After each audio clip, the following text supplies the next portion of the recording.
Capítulo 48. Todos esperavam receber, no dia seguinte, uma carta do Sr. Bennet, mas o correio chegou sem trazer quaisquer notícias dele. A família sabia que, em circunstâncias normais, ele era um correspondente negligente e desinteressado, mas no momento daqueles, sempre esperavam que ele fizesse um esforço.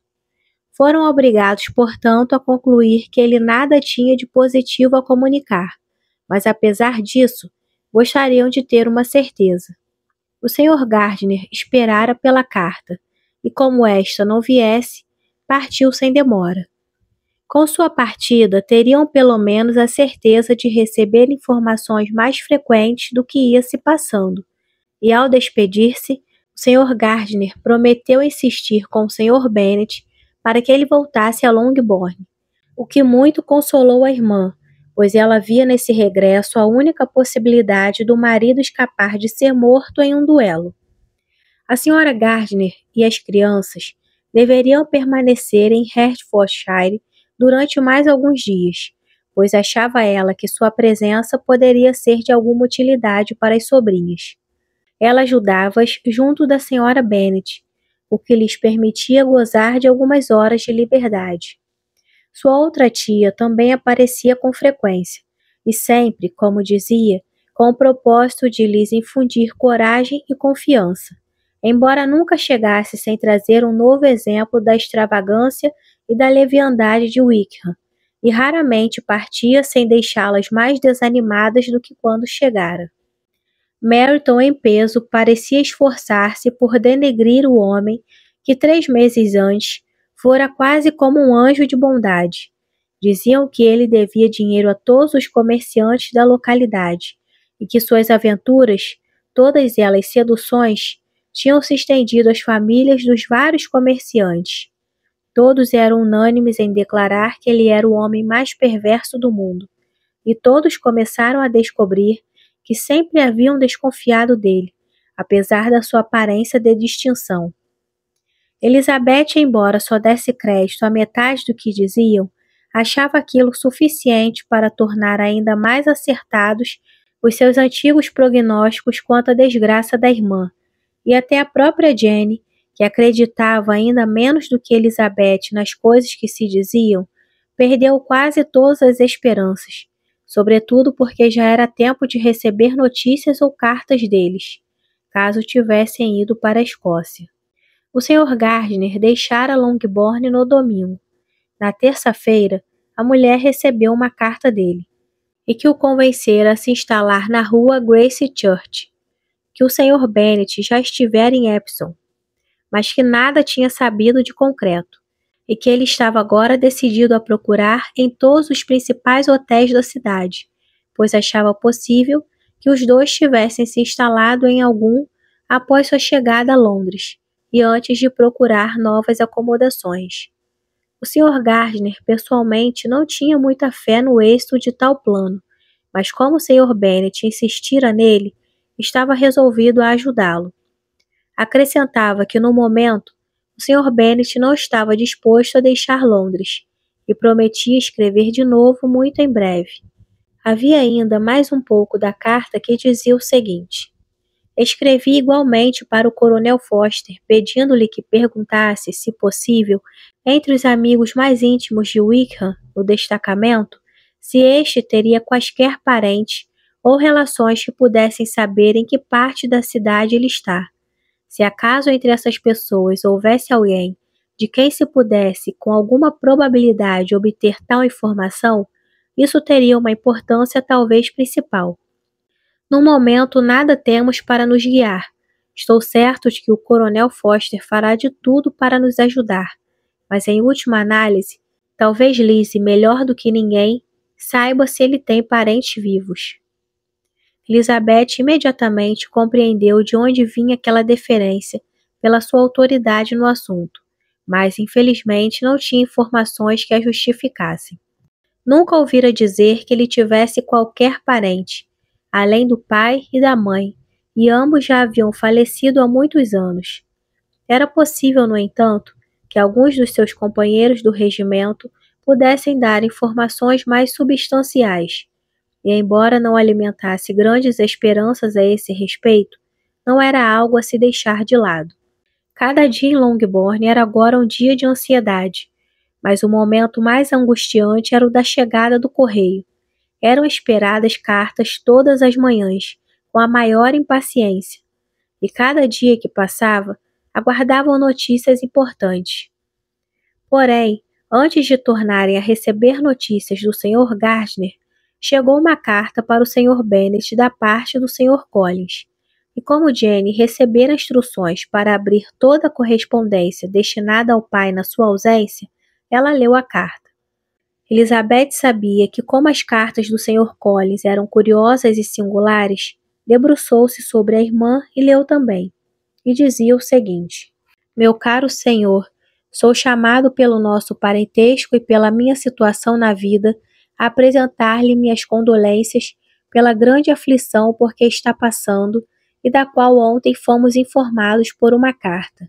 Fique certo, meu senhor, de que tanto eu como a senhora Collins os acompanhamos a todos sinceramente no seu atual sofrimento, que deve ser mais doloroso, pois provém de uma causa que jamais algum tempo poderá remover. Não faltarão argumentos da minha parte para lhe aliviar tão grande infelicidade, ou trazer-lhe qualquer conforto num transe desses, que entre todos será o mais duro para o coração de um pai.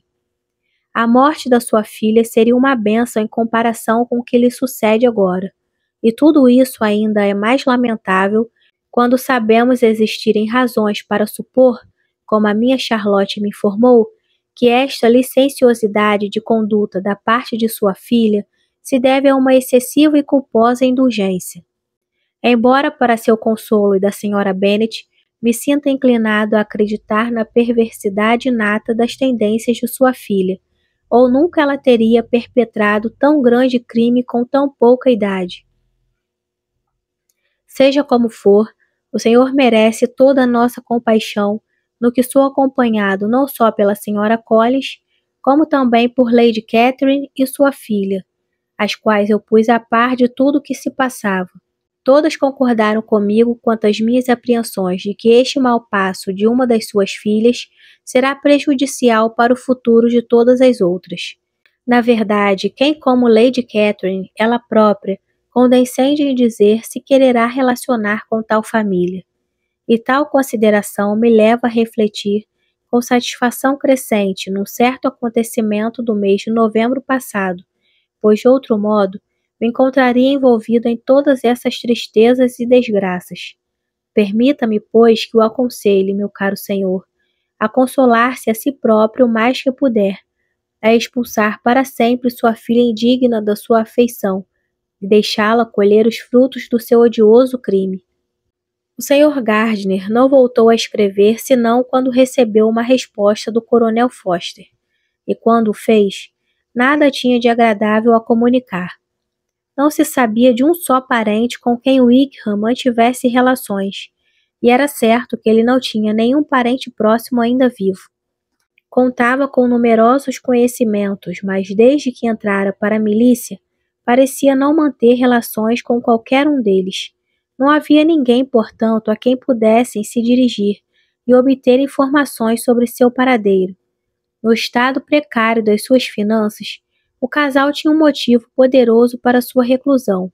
Além do medo de Wickham de ser descoberto pelos parentes de Lydia, e foram informados de que ele tinha contraído grandes dívidas de jogo, e o coronel Foster acreditava que seria preciso mais de 1.000 libras para cobrir todas as despesas que o oficial deixara por pagar em Brighton. Devia muito na cidade, mas suas dívidas de honra eram ainda maiores. O Sr. Gardner não procurou esconder quaisquer detalhes da família de Longbourn. Jane ouviu com horror. "Um jogador!" exclamou ela. "Isso eu não esperava."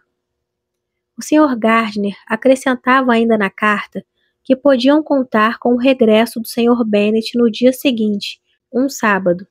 Abatido pelo insucesso dos seus esforços, acabara por se render aos pedidos do cunhado, para que voltasse para junto da família e deixasse a seu cargo tudo o que lhe parecesse aconselhável para a continuação das pesquisas.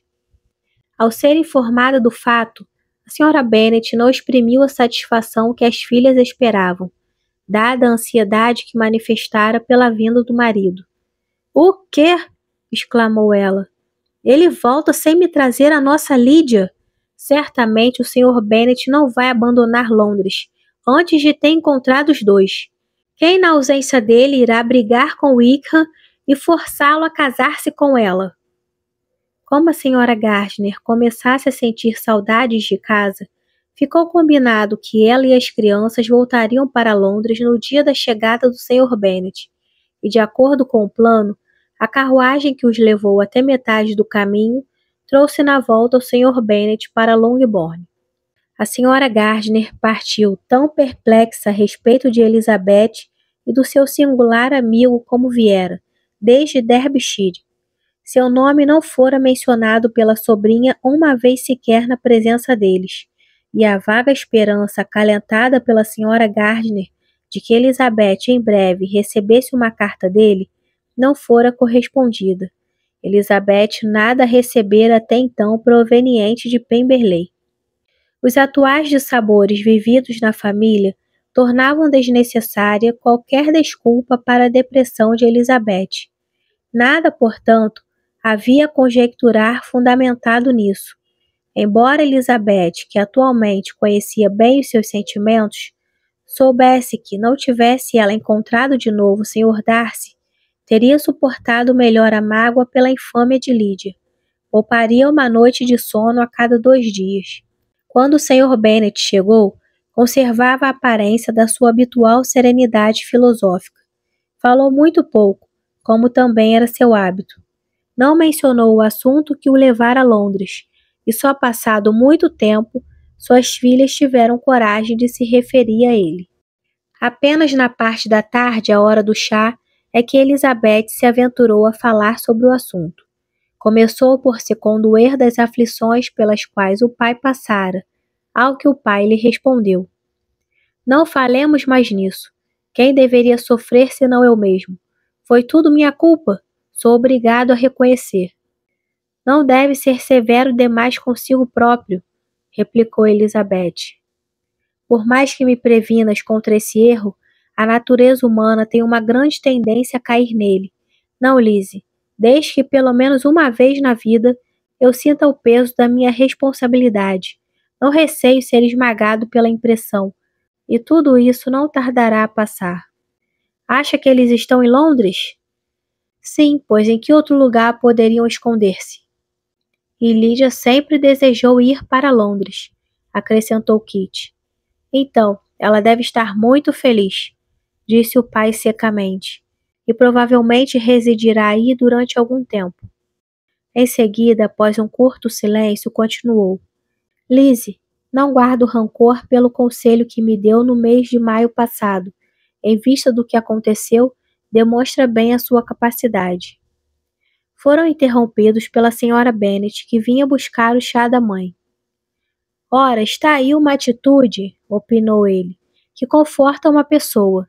Dá um toque de elegância ao infortúnio. Um dia desses farei o mesmo.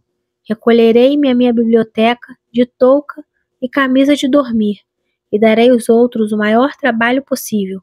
Ou talvez aguarde até Kitty fugir também." "Eu não vou fugir, pai", disse Kitty inquieta. "Se tivessem me deixado ir para Brighton, eu teria me comportado melhor do que Lídia." "Você ia a Brighton. Não a deixarei ir mais a lugar nenhum, que fica aqui ao lado, nem por 50 libras. Não, Kitty, pelo menos aprendi a ser prudente, e você vai sentir os seus efeitos. Daqui para frente, nenhum oficial jamais entrará na minha casa, nem que esteja só de passagem pela localidade. Os bailes serão absolutamente proibidos, a não ser que permaneça o tempo todo junto de uma das suas irmãs. E nunca passará por essa porta sem provar primeiro que passa diariamente 10 minutos de forma sensata." Kitty, que levava todas aquelas ameaças a sério, pôs-se a chorar. Bom, bom", disse ele, "não fique triste. Caso se porte bem durante os próximos 10 anos, talvez a leve para ver uma parada militar."